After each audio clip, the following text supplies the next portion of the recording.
Good day everyone! Ako si Angel ay yung lingkod Rai TV. So sa video ko na naman ngayon ay ibabahagi ko naman sa inyo ang aking tugon mula sa katanungan ng isa nating taga-subaybay. Kaya shout out po sa iyo. Sana ang interpretasyon na ito sa gusto yung katanungan at para na din sa inyo dyan na may katulad sa panaginip na ito. Paalala ko lamang lagi na ito ay isang general interpretation. Kaya hinihiling ko sa inyo na unawain at tingnan mabuti yung mga nangyayari sa inyong buhay ngayon at gamitin ang inyong sariling intuition at mag-connect directly sa mga impormasyon na maaaring ibabagi ko. At para labis yung maintindihan ang ibig sabihin ng iyong panaginip ay panoorin nyo ang video na ito hanggang sa matapos. At kung ito ay nag-resonate bawat isa sa inyo, please leave us a comment. At huwag natin kalimutang mag-like, mag-subscribe at i-hit the notification bell para maging updated kayo lagi. Sa mga hindi pa nakapag-follow sa aking Facebook page, please i-follow nyo na po Rai TV at i-share nyo na din. Maraming salamat.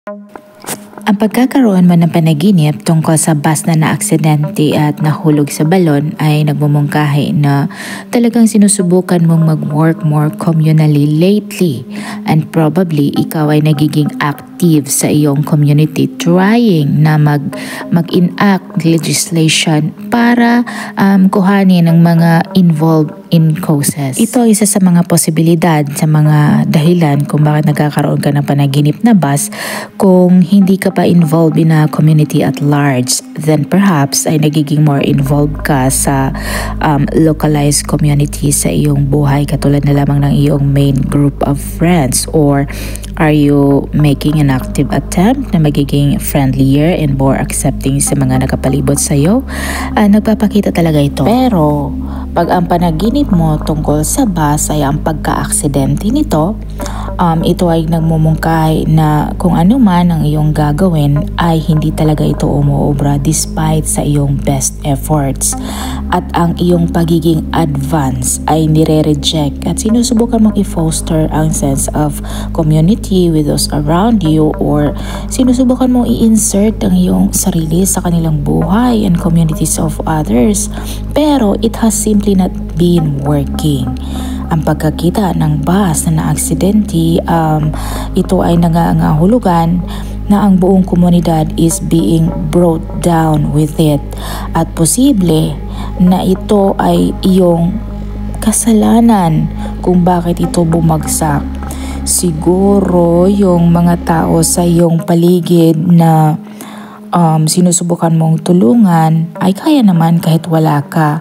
At parang mas pinapalala mo lang ang mga bagay. Baka ang iyong attempt na magiging more friendly or ang pakikipagkaibigan mo to those around you has caused sa lahat ng tao na kaibigan mo lose their friendship with each other.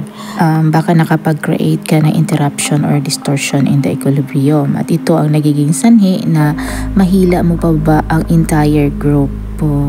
Baka gusto mong mag-take sa pagkakataon na ito para i-bow out bago mo ito or bago ka makapag-cause ng too much damage. Isa din sa mga posibleng dahilan na panaginip ay maaaring ito ay nangangahulugan ng isang significant worse tragedy or interruption than anything that could come up from a normal accident. Kaya subukan mong iwasang gumawa ng kahit na anong bagay na alam mong mapanganib at subukan mong iwasan na gumawa ng kahit na anong controversial decision sa ngayon hanggang sa ma-feel mo na parang clear ka na. This is how it will work in the end. Madali mo nang tanggapin, and you cannot save everyone in a situation like this. Kaya dapat mag-focus ka lang on saving yourself. Sana nagustuhan nyo ang dream interpretation na ibinahagi ko sa inyo ngayon at makibahagi din sa inyo mga opinion at katanungan sa pamamagitan ng pag-komento sa baba. At kung ikaw ay bago pa lang sa akin channel, ay huwag kalimutang mag-like, mag-subscribe at i-hit na din ang notification bell para maging updated kayo lagi. Sa mga hindi pa nakapag-follow sa akin Facebook page, i-follow nyo na po Rai TV at i-share nyo din. Maraming salamat. Hanggang sa muli. Paalam.